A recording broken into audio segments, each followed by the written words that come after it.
Waalaikumsalam. Siap, Pak. Alhamdulillah. Iya, Pak. Katanya manggil saya, Pak. Ya, Mana, Pak? Pak Iman sebagai hubin kita ya Oke, di iya. SMK Pakusarakan. Iya, betul, Pak. Yang pertama saya ingin menanya dari Bapak selaku hubin kita, kira-kira nih buat pengembangan sekolah kita, apa gagasan Pak Lutfi untuk mengembangkan kerjasama dengan industri? Oke. Menurut saya kalau yang sekarang sudah bagus, Pak. Cuman kalau ditingkatkan lagi, kayaknya kita bisa naik level selanjutnya.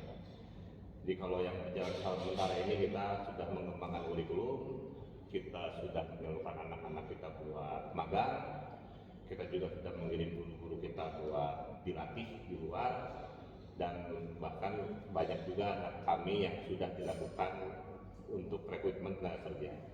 Nah, cuman memang makin di sini makin susah buat kita menyalurkan anak-anak kita bekerja.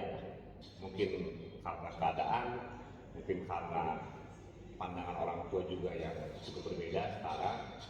Jadi kalau menurut saya, kayaknya kita harus coba mengembangkan industri yang kita kerjasama supaya bisa lebih banyak lagi anak-anak kita yang bisa bekerja dan kita bisa lebih menyalurkan anak-anak kita.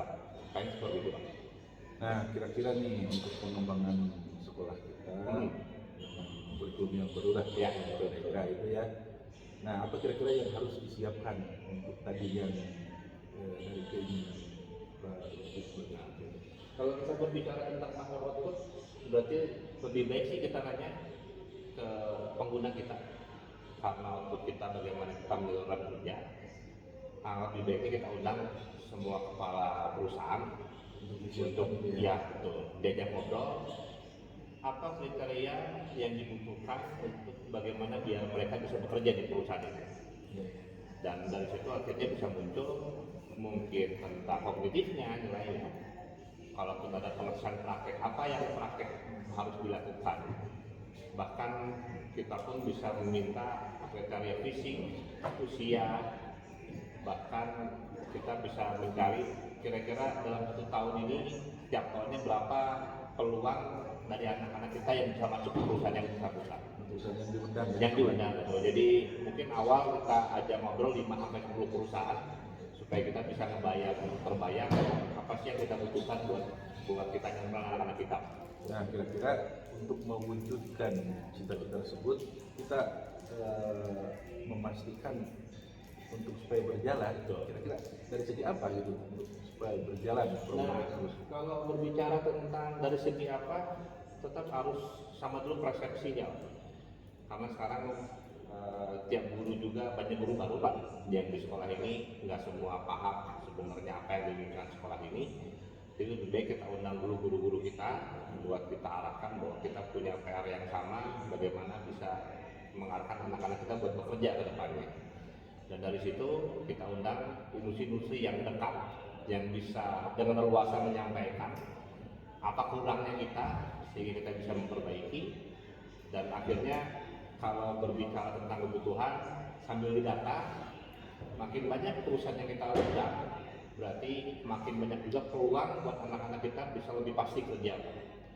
Jadi kalau saya sampaikan, yang pertama kita samakan persepsi dulu di internal, dan kemudian kita sudah mulai list dan saring sehingga kita tahu kebutuhan anak-anak kita setiap tahunnya berapa yang bisa kita handle.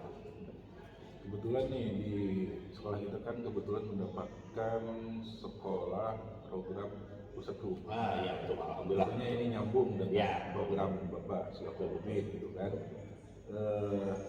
Kira-kira ya kita sebagai jurusan teknik otomotif, Ya, jurusan otomotif ya. Ya. Nah, kira-kira kita fokusnya di satu aja misalnya. Ya. Kira-kira ke apa yang hubungan dengan otomotif? Kalau sekarang itu, kalau saya berbicara tentang kebutuhan dengan keadaan yang lagi berkembang itu teknologi kendaraan listrik, Pak. Sedikit. Ya betul. Dan itu bahkan belum hampir semua sekolah juga belum punya, bahkan punya fasilitas buat bagaimana mempelajari kendaraan listrik. Nah, karena kedekatan kita dengan perusahaan-perusahaan cukup dekat, mungkin kita bisa minta ke beberapa perusahaan yang dekat supaya kita bisa lebih cepat tahu Pak daripada yang lain. Mungkin itu kalau jadi prioritas. Mending menurut saya satu, apakah kita ngambil misalkan Suzuki, Daihatsu atau apa? Ini Ya. satu. Oh iya betul.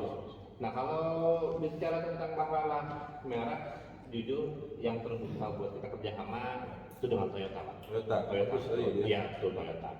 Ya tinggal nanti bagaimana Bapak coba pendekatan lagi Pak dengan kepala bengkel sehingga kita punya jalur buat mudah-mudahan bisa bantu kerjasama kita bisa lebih baik Pak. Nih kebetulan ya, Siap. mudah-mudahan Bapak kan punya pilihan ke Toyota. Nah, siap. Mudah-mudahan punya nomor HP yang bisa dihubungi ya. Oh iya ada siap. Oke. Kemudian kira-kira apa yang bisa disimpulkan nih dari pertemuan kita ini? Maksudnya yang lebih terarahnya gitu Iya, untuk betul. program ini. Saya coba simpulkan dengan berkembangnya zaman sekarang berarti kita harus ikut berkembang juga Pak, dan kita nggak bisa kalah dengan keadaan karena seperti tadi saya usulkan tentang listrik. Memang kalau bicara kendaraan cukup besar Pak yang harus kita keluarkan dari sekolah, dan berbicara tentang waktu kita pun memerlukan waktu dan tenaga yang lebih untuk mempelajari. Tapi kalau itu sampai terjadi dan terwujud, insya Allah kita punya keunggulan di mana di tempat lain mungkin belum punya, tapi kita sudah lebih punya. Bahkan kalaupun bisa kita mendeklarasi kalau kita siap, kita sebagai sekolah yang memunculkan ide baru ini Pak. Sebagai penggerak ya. Betul. Siap. Terima kasih Pak. Siap. Terima kasih.